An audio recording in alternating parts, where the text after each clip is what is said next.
accident cases, generally duty of care is assumed it's John Ewan Stevenson directly caused personal injury or property damage. And normally causation is not an issue, but we'll cover that in a moment. And then of course there has to be damage. Okay, so Nettleship and Weston, must know case, must know. It's a bit like Wishing Long Hong, 2 for 1. In Wishing Long Hong, was there breach of the duty of care? Yes. In Nettleship and Weston, was there breach of the duty of care? Yes. But in both Wishing Long Hong and Nettleship and Weston, the defendant was able to successfully rely on the defence of contributory negligence. Okay, so good cases to remember. All right, so anybody any questions from your discussions at the break? It's good to talk about the subject with fellow classmates because it helps clarify ideas. Okay, all right, so let's move on then with the standard of care. And I've given you this particular PowerPoint, and I trust you all see why it is important, because if you're knocked unconscious in a traffic accident, how on earth are you going to prove that there was breach? What evidence can you adduce? Well, it may be difficult. So section 62 of the evidence ordinance, which is not in your course manual, is a very useful aid in proving breach, because evidence of any relevant criminal offence, such as careless driving, reckless, dangerous driving, will be admissible in evidence. And that's very strong, what we call cogent, C-O-G-E-N-T, powerful evidence. And even more importantly, it shifts the legal burden of proof to the defendant. So very useful aid, okay? And I've got, this is, well, actually I made a mistake because that should be that's a bit annoying. It's a case from your course manual, Chan Mei Yi, in which the plaintiff was knocked unconscious. So I'll get the page reference for that anyway. Have I got a page? Maybe a page reference. Where is it? Breach, where's breach?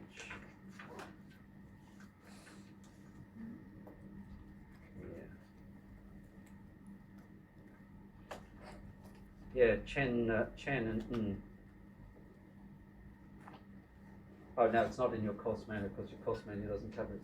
But if you want a case name, Chan and Ng, so if your surname is Chan or Ng, there you are. It's an example where section 62 was very effective. All right, there's a typo there, isn't it, which annoys me. I'm going to see if I can correct the typo. There should be a bracket. Okay.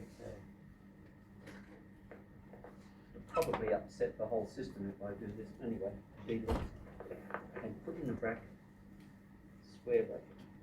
So that, oh, well done. Okay.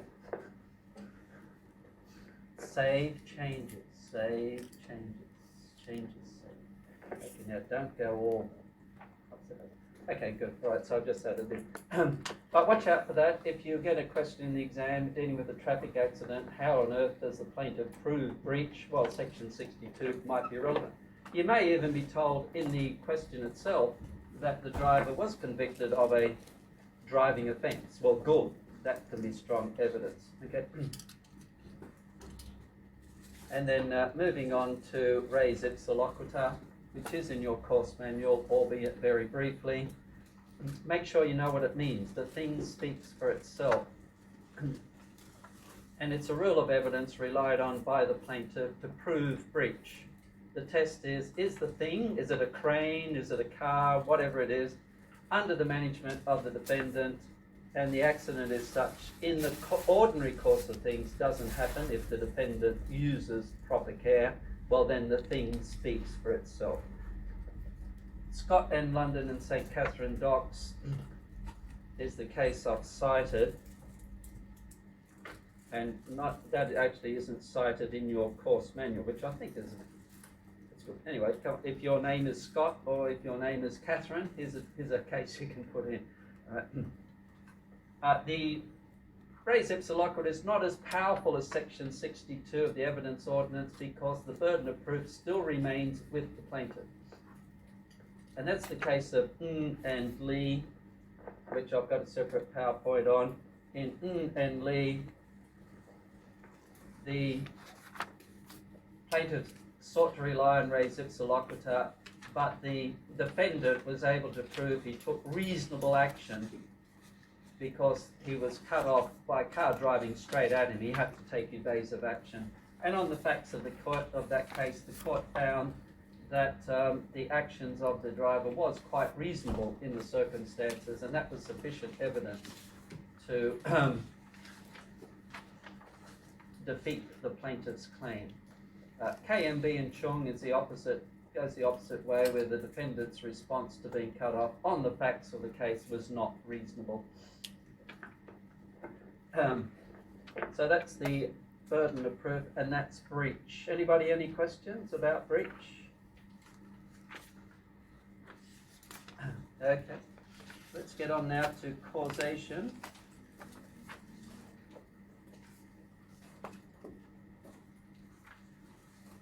Now, with regard to causation, there really only,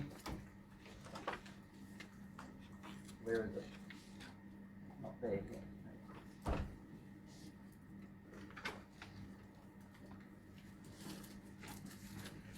Here it is. Make sure you know what the but-for test is, okay? Would the damage have occurred even if the defendant was not in breach? Well, if it would, then there is no causation. So basically we're looking at physical cause and effect. And the must-know case is Barnett. Barnett on page, well, I think it's around page 62. I'm not sure if it's exactly the same as yours, but it's certainly under the heading 2.4.3. So in Barnett, remember, watch what you drink, because in Barnett, the person drank tea which was laced with arsenic. Obviously, he got an upset stomach. He goes along to the hospital. The doctor involved took longer than he should have to attend to him, and he died. So his widow sued the hospital, the doctor. Did the doctor owe a duty of care? Yes. But was there breach of the duty of care? Yes, because he took too long to attend to him. But was there causation? The court said no causation, because the victim would have died anyway. Okay, so Barnett, page 62, must know case.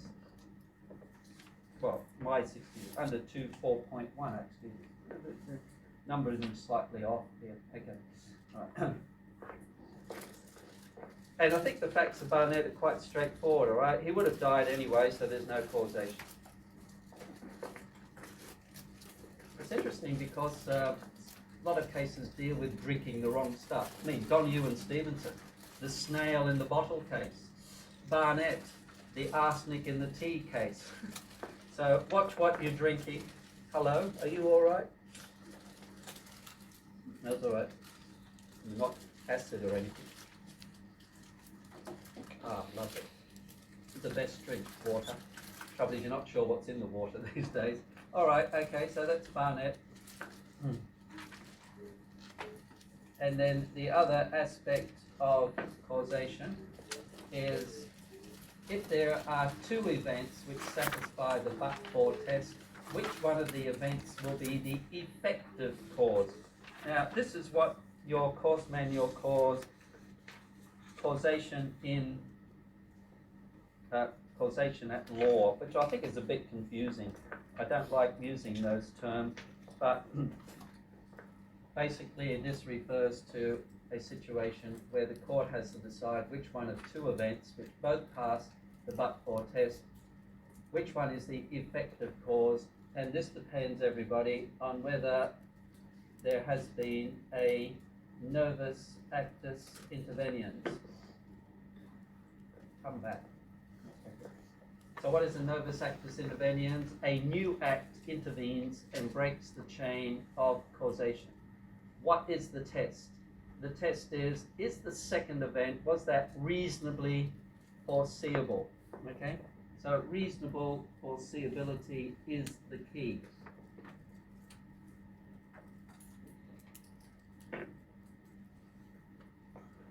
All right. So was the second event reasonably foreseeable? Because if it was, it does not break the chain of causation. If the second event was not reasonably foreseeable, then that would break the chain of causation. Depends on the facts of each case. The only two cases that you need to know, in fact there's really only one, Knightley and Johns is probably the must-know case on a novus actus interveniens, although Wright and Lodge is also a good case. In fact, I suppose the facts of Wright and Lodge are probably a bit easier to understand. So, but the case that I usually cite on the novus actus interveniens is Knightley and Johns. Knightley and Johns, remember, hello, what happened there? Come back. Some gremlins in the system. So the defendant's negligence causes an accident at the tunnel exit. So that was a but-for test. He's negligent because your car's not supposed to break down on the highway, full stop. So the police arrived to investigate and manage the traffic. Well, that's reasonably foreseeable that the police would turn up. But what was not reasonably foreseeable is that the officer in charge would make so many errors contrary to the standing instructions for such events. So what errors did he make? Well, the error he made was that he was to send a police constable on his motorcycle against the flow of traffic, but the police constable was injured. So the police constable sues for negligence. But who is liable here? Was it the driver who broke down at the tunnel exit, or was it the superior officer who made so many errors that went against standing orders? Because what the superior officer should have done is actually should have used a telephone to try and stop the flow of traffic. He didn't use that. He sent the police officer on his bike against the flow of traffic, and there was a traffic accident, and the police constable got injured. So, was it reasonably foreseeable that the police would show up? Yes. But what was not reasonably foreseeable that the superior officer would have made so many acts of which went against the standing instructions for the police. A series of acts of ineptitude by the police was not reasonably foreseeable. Therefore, there was a break in the chain of causation. Therefore, the second event was the effective cause. So who was the lucky person in Knightley and Johns? The guy whose car broke down initially at the tunnel exit. He got off scot-free. Okay. So Knightley and Johns, good case on a novus actus interveniens. The second event, which satisfied the but-for test, was not reasonably foreseeable. But the Wright and Lodge on page, well, not sure what your page reference is, but Wright and Lodge, which comes on the page, I think, after Knightley and Johns. The facts are a little bit more dramatic in a way. The driver was negligent and she tried to restart her car first without removing the car from the roadway. So again, that's a but-for event, okay? That her car broke down on the highway. And then a lorry driver collided with the stalled car, and then several other vehicles collided with the lorry, resulting in injury and death. So which one of these events was the effective cause? Because both events satisfied the but-for test. Well, it was found that the driver of the lorry had driven his vehicle recklessly, and the driver of the lorry, I think, was unlicensed, unregistered, had bald tires, all sorts of things wrong. And this was not reasonably foreseeable that a lorry would be driven so recklessly. So the courts found that there was a break in the chain of causation in Wright and Lodge as well. Yeah, Wright and Lodge. Because it was not reasonably foreseeable that the lorry would have been driven so recklessly. And so it was the lorry driver's action which broke the chain of causation because it wasn't reasonably foreseeable. And so in Wright and Lodge, the lady whose car broke down initially on the highway was not liable. So sort lot of similar facts, but not identical. But in both Knightley and Johns and Wright and Lodge, there was a break in the chain of causation. The second event was not reasonably foreseeable. Okay, that's all you need to know on causation. Causation, if it comes up in the exam, will be part A, probably half a question, 10 marks. Explain what is meant by the expression novus actus interveniens. Okay. Well, go to town. Okay. Novus, well, tell the examiner you know what the Latin expression means. A new act intervenes and breaks the chain of causation. It's where there's more than two possible causes, because both events satisfy the but-for test. And so the court has to decide which one of the two events is the effective cause, and they'll look to see whether the second event breaks the chain of causation, and the test is the second event reasonably foreseeable? If it is reasonably foreseeable, then the first event is the effective cause. If the second event was not reasonably foreseeable, as in both Knightley and Johns and Wright and Lodge, then it's the second event which becomes the effective cause. Okay. So that's it on causation.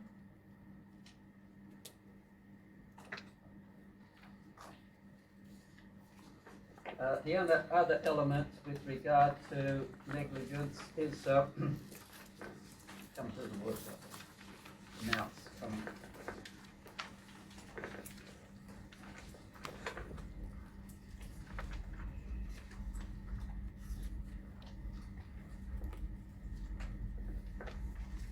So the other point, this is sort of dealing with remoteness of damage. Remoteness of damage, should know, not must know. But what you must know is the thin skull rule. This could come up as a 10-mark half question in part A of the exam. Explain what is meant by the thin skull rule. Well, this fits in very neatly with our principle that the main function of tort law is compensation. So you take your victim as you find him, and the idea is to compensate the victim for the loss they suffered. And if they suffer a greater loss, well, too bad, you've got to pay extra money. You take your victim as you find him. And the leading case on this is Smith and Leach Brain, which has got a horrible name, but Smith and Leach Brain, an employer received a burn on his lip when he was splashed by molten metal. The injury was the result of negligence by the employer. However, the employee contracted cancer from the burn and thereafter died. Now, I presume everybody in this room, if you got burnt on the lip by molten metal, then it would hurt, but you would not catch cancer and die. But doesn't matter, you take your victim as you find him, so the defendant was liable for the death, okay? So, as I say, if you're going to hit anybody, if you're going to be in a traffic accident, don't hit an expensive car. If you're going to hit a traffic accident, hit a car like my poor old BMW, which I had to give up last year, because you wouldn't have to pay much to fix my car, to put it back in the position it was before. Okay, so that's the must-know bit on the screen. 10 marks. Smith and Leach Brain is the must-know case. Simmons and British Steel is also a useful case here, in which the plaintiff warned his employer that his working conditions were dangerous. The employer didn't take any notice. The plaintiff was injured in a fall while working. During his hospitalization, he then suffered a mental illness. So is the employer liable for the mental illness? Yes, he is. You take your victim as you find him. So if you're going to injure anybody in any accident, make sure it's somebody like any of our strong men in the audience at the moment. Because you're not going to suffer from a mental illness, presumably. Okay, so what's on the screen? 10 marks, everybody. Make sure you know what the thin skull rule is. You take your victim as you find him. Fits in very nicely with the main function of tort law, is compensation to the victim of tort. And so if the loss suffered by the victim is greater than normal, well, bad luck. You've got to pay more than normal. Okay?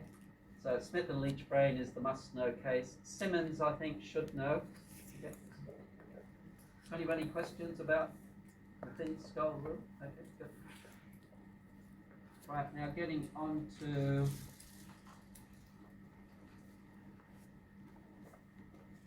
the defences to negligence.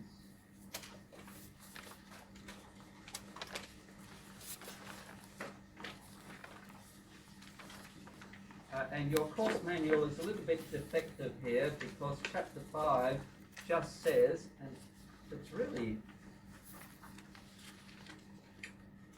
it just says defences. And by the way, in the, you have a look at chapter 5 in the contents page, way back on page 3, it just says defence. So that's obviously a typo because there are defences, 3 of them.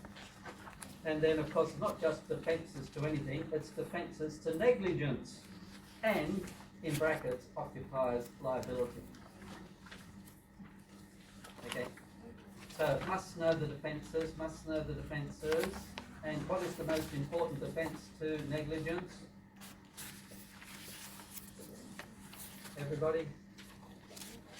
Contributory negligence. What's the must know source of law on contributory negligence?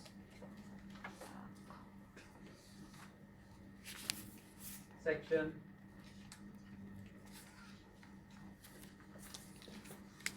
Section number 21 of LICA. Must know, must know, must know. I'd say 30% of students fail to mention section 21 when dealing with contributory negligence. Don't you be one of the 30%. And you miss out on easy marks, okay? So watch out for that. Please don't forget section 21 of LICA. All right, so let's go through. Very quickly, of course, don't forget who has the burden of proof with regarding to establishing negligence. Remember the general principle is he who asserts must prove. So if you're claiming negligence, you've got to prove all of the elements of negligence. But if you're a defendant and you are claiming a defence, you've got to prove the elements of the defence. So be clear on that, okay? The burden of proof is on the person who asserting whatever you're asserting. Okay, so what are these defences? Valenti, extirpi causa, contributory negligence. Which one does the court favour?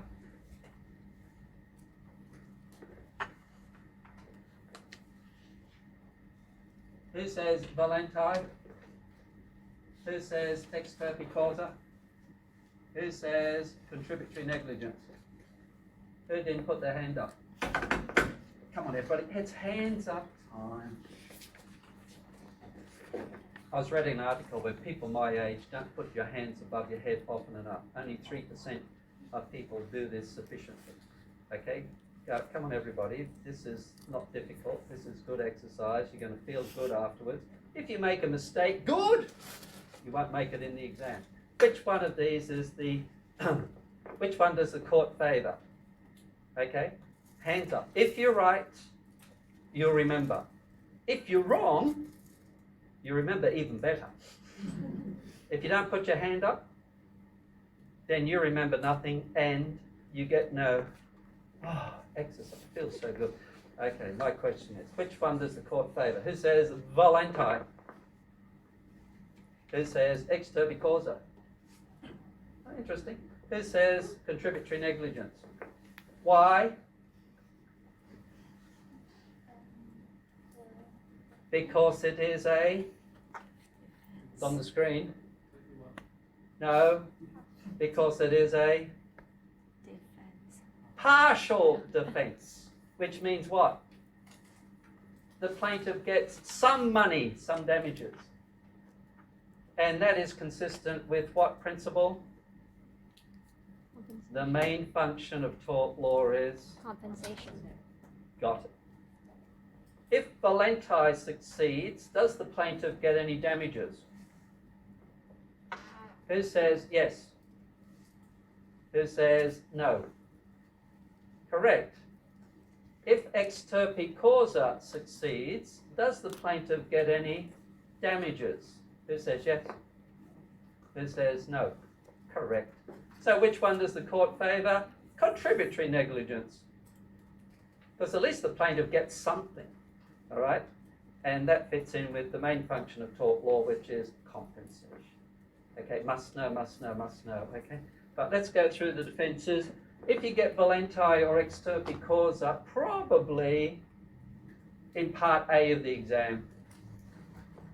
But contributory negligence could come up in either part A or part B of the exam. Contributory negligence, must know, must know, must know.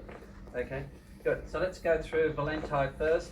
What is it? A voluntary assumption of risk, if you like, consent. But it is a complete or total defence. Does the court like it? No. And what must the defendant prove? He's got to prove that the plaintiff knew of the risk, agreed to accept the risk, and had acted voluntarily. Okay? Must know cases. Shatwell. So next time you're hungry, you might remember Shatwell because the worker involved took shortcuts just before lunchtime and he was killed. And the court found that there was volenti. He knew the risks, he was an expert, he had acted voluntarily, and so in Shatwell there was, the court found that the defence of volenti succeeded. Contrast Ip and Film Power. Ip and Film Power is the part-time stuntman engaged in a rather dangerous stunt with a bus. But the court found there was no volenti in Ip and Film Power because there was pressure put on the stuntman to do this rather dangerous act because of deadlines coming up for the film. And the court found that he had not accepted the risk because they found that there was insufficient safety precautions taken by the filmmaker, and the stuntman had not agreed to that. Okay. Morris and Murray, interesting case. Morris and Murray, it's the passenger on a plane. He knew that the pilot was drunk, so he accepted all the risks. The plane crashed. He sued the pilot, but the court said, volenti. You knew the risks and you had acted voluntary. But the important thing about Morris and Murray was not a vehicle on the road. Okay. The other cases don't need to worry too much about, but suicide. Is suicide volenti? If you kill yourself, are you consenting? The courts used to distinguish between victims who were of sound mind and victims of unsound mind. And they used to say, well, if you're of sound mind and you kill yourself, well, that's volenti. But now that's no longer the case. So victims of suicide, volenti will not be a relevant defence. The relevant defence now will be contributory negligence. Should know, I think, rather than must know. And then we come up to, not that one. Watch out for this, everybody. Section 12 of the Motor Vehicles Insurers Third Party Risk Ordinance is not in your course manual. But I hope you agree with me, it's very important, because at one stage in Hong Kong, everybody in this room, you will be a passenger in a vehicle on the road. And if there's a traffic accident, the driver cannot rely on volenti. Even if he said, hello, I'll give you a lift to Tung Chung, but if I'm in an accident, you promise not to sue me, well, those agreements shall be of no effect. That's the result of Section 12, Motor Vehicle Insurers Third Party Risk Ordinance. Now, I suggest it's must know because it's so relevant. I mean, don't worry if you can't remember it in the exam. And of course, legislation, there's not much legislation in tort law, but remember Section 21 of LACA must know. I would suggest Section 62 Evidence Ordinance must know, and I would suggest Section 12 on the screen must know. Now, of course, your exam is closed book, so you're not expected to memorize legislation, but if you can put this in your answer, you'll get good marks. Because Pitts and Hunt is a good case, in which English case, but England has identical legislation. In Pitts and Hunt, under ex turpi causa, Pitts and Hunt had been drinking together before Pitts rode on the back of a motorbike driven by Hunt. Pitts knew that Hunt was drunk. He knew that Hunt did not possess a driving license. He knew that he was also underage and that he was uninsured. Valenti, yes, because he got it, but because it's a vehicle on the road, a motorcycle, the defence did not work in England, and it would not work in Hong Kong. But what did work in Pitts and Hunt was ex turpi causa. Okay, all right. So let's have a look at ex turpi causa, because in Pitts and Hunt, Pitts was encouraging Hunt to drive recklessly with the intention of deliberately frightening other road users. That's a criminal offence. And that's a complete defence. So Pitts and Hunt, the defence of Valenti did not succeed because he was in a vehicle on the road, but the defence of illegality or ex turpi causa did succeed. Okay? But what must be proven for ex turpi causa? You've got to prove that the plaintiff was acting illegally. Pitts was acting illegally. He was inciting the commission of a criminal offence. The injury was closely connected to the illegality because he got injured when the bike crashed, and the illegality was sufficiently serious. Now this is a slightly debatable point. Aren't all crimes serious? Well, case of Saunders and Edwards, not in your course manual, is a good one. It has this rather good imagery of Madam Justice. You know, Madam Justice wears a blindfold. She's got the scale of justice in both left and right hand, and she wears a very long, white, flowing dress. I haven't got a dress on today, but you can imagine. Okay? So I like the imagery. Courts should not, at the first hint of illegality, draw up its skirts and run away. Oh, sorry. So I think it's worth remembering. Okay, this is a good quote. And not wearing a seatbelt, would that be sufficiently serious to ground a claim for ex turpi causa? The courts would say no, it's not sufficiently serious. But not wearing a seatbelt is a crime. Okay. So that's what that's all about. I mean, there is a debate, you know, all crimes are serious, etc. But if you get a question in the exam and the plaintiff is not wearing a seatbelt, what is the relevant offence?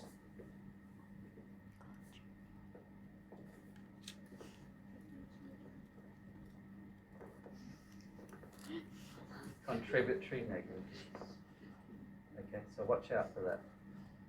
It'd be worthwhile mentioning very briefly to the examiner, even though not wearing a seatbelt is a crime, it would not be sufficiently serious to ground a claim for illegality. Saunders and Edwards. You get really good marks if you can, and then go on and focus on contributory negligence. Okay, so let's have a look at contributory negligence. Must know, must know. It's the plaintiff's failure to take reasonable care for his own safety. The important thing about contributory negligence, everybody, is that the defendant's got to prove two things. The defendant has to prove the plaintiff was at fault, and the defendant also has to prove causation. Okay, so first of all, Section 21 of Law Code gives us the law initially, but then we're going to have to look at those two elements. Section 21 of Law Code, must know, must know, must know. It replaces the common law. Before the legislation, contributory negligence was a total defence. Even if the plaintiff was only 1% at fault, it was a complete defence. But the law has changed. the law is now in legislation. And remember what the word law means, by the way. Word law means that which is laid down. So the law is now as laid down in section 21 of LARCO, and you've got it there. The key words about section 21 of LARCO says where any person suffers damage as the result partly of his own fault and partly of the fault of any other person or persons, a claim in respect of the damage shall not be defeated by reasonable of the fault of the person suffering the damage, but the damages recoverable in respect of shall be reduced, not eliminated, but simply reduced. How much? To such extent as the court thinks just and equitable, having regard to the claimant's share in the responsibility of the damage. So it is a partial defence. How much will depend on the courts in a particular case. All right. So what must the defendant prove? He's got to prove that the plaintiff was at fault. What is the standard of care here? Well, would a reasonable plaintiff in Hong Kong wear a seatbelt if it was available?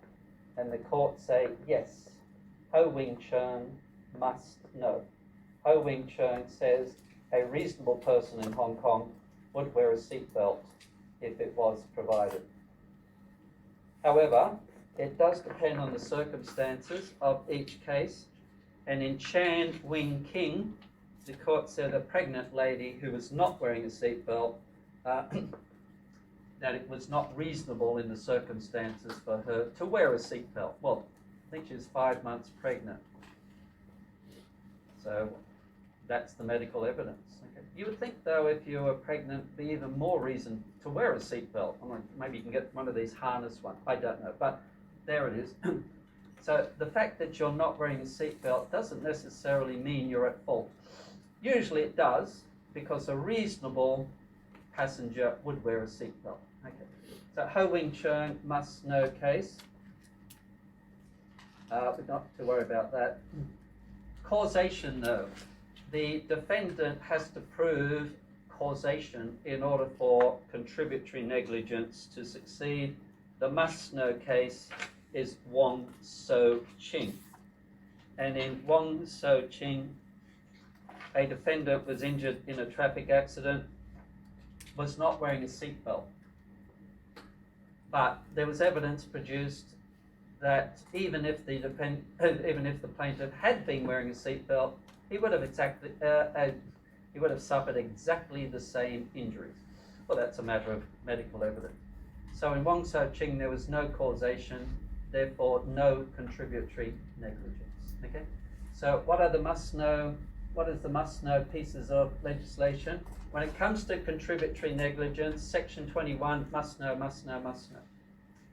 And be able to summarize it, just say that if the plaintiff is at fault, his damages will be reduced as the court thinks just and equitable. That's it. But the defendant has to prove that the plaintiff was in breach, didn't come up to the requisite standard of care, and with regard to seatbelt cases, it's Ho Wing Cheung. Ho Wing Cheung must know case. By the way, Ho Wing Cheung is also a double issue case, if you know what I mean. Ho Wing Cheung is the leading authority on the standard of care for passengers. It's also the leading authority on how much damages will be reduced by in the seatbelt cases. It will be reduced between 15 and 25%, depending on whether wearing a seatbelt would have totally prevented any injury, so there'd be 25%, or would have reduced the severity of the injury, that would be around 15%. Okay? All right. But don't forget Chan Wing King. The fact that you are not wearing a seatbelt does not necessarily mean you're at fault. It usually does, but not always. And also remember, the defendant has to prove causation. Wong So Ching. So even if they had been wearing a seatbelt, they would have suffered exactly the same injury. So there was no causation. And then with regard to apportionment, lots of cases here. The only real must-know case, though, as far as numbers go, is Ho Wing Chern. Ho Wing Chern must know. Ho Wing Chern says that if you're not wearing a seatbelt, then your damages will be reduced between 15 and 25%, depending on whether all or some damage could have been avoided. Okay, Wishing Long Hong, of course, we know about Wishing Long Hong. Remember, the employer was in breach, but the employee was partially to blame. There was contributory negligence, and the damages were reduced 20%. Reeves is the suicide case, deliberate self-injury, reduction 50%. Badger's an important case, everybody. There have been questions in past exam papers based on Badger and the Ministry of Defence. And in Badger and the Ministry of Defence, an employee died from lung cancer, mainly caused by asbestos fibres in the workplace. But the plaintiff was also a smoker, and he had been warned about the effects of smoking on his lungs, and he took no action. So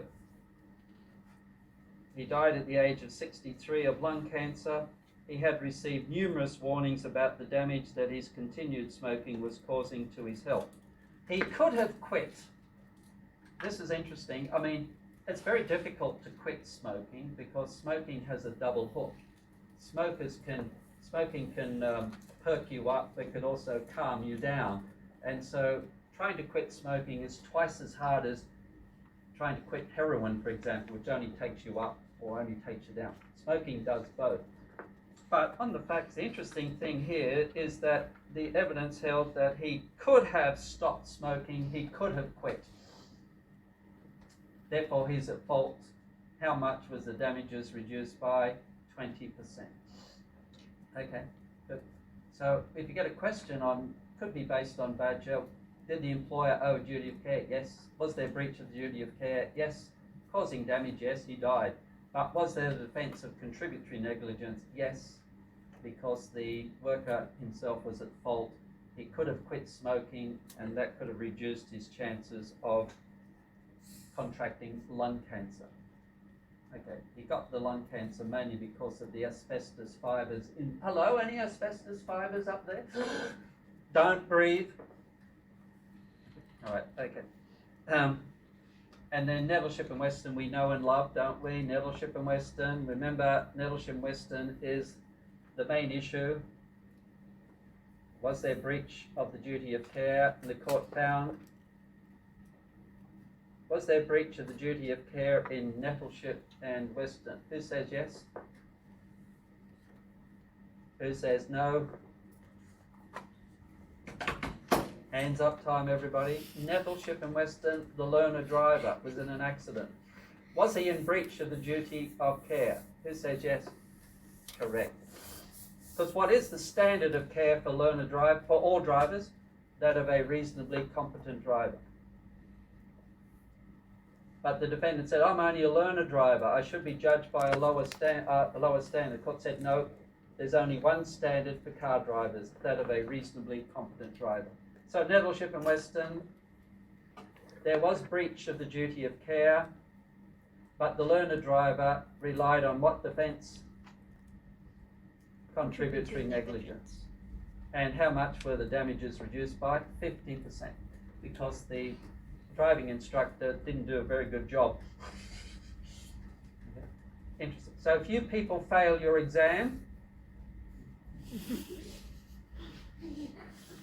okay, no contributory negligence on my part. I'm doing my best. Okay.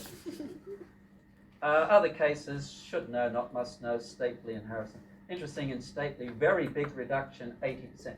Now all of these cases are interesting, yes, but a word of warning in, there's a case which is in your course manual called Young and Lee. And in Young and Lee, Madam Justice, hello, what did I do there? Oh, my goodness. Sorry. Yeah. Press the wrong button. Going back. In Young and Lee, Madam Justice Ewan, who was married to the previous Chief Justice, Geoffrey Ma's wife. Okay. She had a word of warning here. While these cases are interesting, there is little value in citing cases, except Ho Wing Chung. Because in Ho Wing Chung, the range between 15 and 25% reduction is generally accepted by the courts in seatbelt cases. Okay, so Ho Wing Chung, but Madam Yun did say there's little value in citing cases for the apportionment of liability on the individual facts of those cases.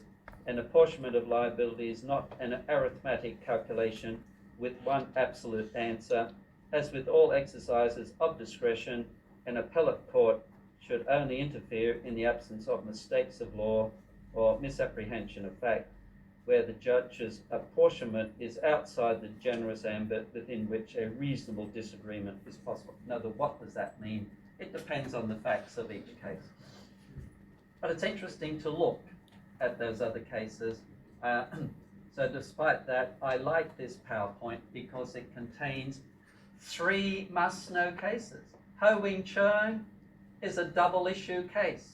Ho Wing Chung, what is the standard of care in seatbelts? The answer is a reasonable passenger would wear a seatbelt. So if you're not wearing a seatbelt, you're in breach. Ho Wing Chung is also authority for the reduction in the seatbelt cases between 15 and 25%. Wishing Long Hong, our good friend, is a double issue case because it deals with breach of the duty of care by an employer. A reasonable employer would have provided sufficient tortures. But Wishing Long Hong, there was contributory negligence, reduction 20%. And then we have Nettleship and Weston, another double issue case. Nettleship and Weston, was there breach of the duty of care? Yes, because the standard of care is that of a reasonably competent driver. It doesn't change. And also, of course, there was contributory negligence by the driving instructor, 50%. Okay, right. So it's a good list. This sort of, a good reminder of very important cases. And I'd throw into the mix there Badger. Badger's an important case as well. All right. So that's apportionment, and that's the defences to negligence, everybody. So I think that's probably a good time to have our second 10-minute break. After the break, we're going to look at nuisance.